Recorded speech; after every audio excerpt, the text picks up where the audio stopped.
At eto, may ipapakita lang din ako sa inyong isang comment na sa customer ko galing. Gusto ko lang ipakita sa inyo yung message sa akin nung isa sa mga matagal ko ng customer. As in, madami din siyang magpagawa ng sticker. Minsan 600, 300, 400 pieces. And ngayon, nagpagawa siya sa iba mga tropa. Ang tagal na netong customer ko na to, siguro 2020 pa or 2021, 2022. Basta matagal na, hindi ko na masyado ma-recall. Nag-try siya magpa-print sa ibang printing.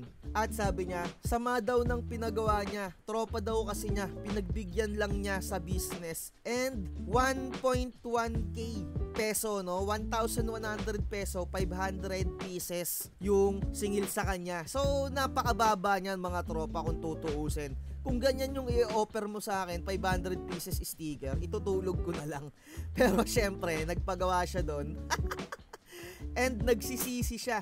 Napamura daw siya mga tropa.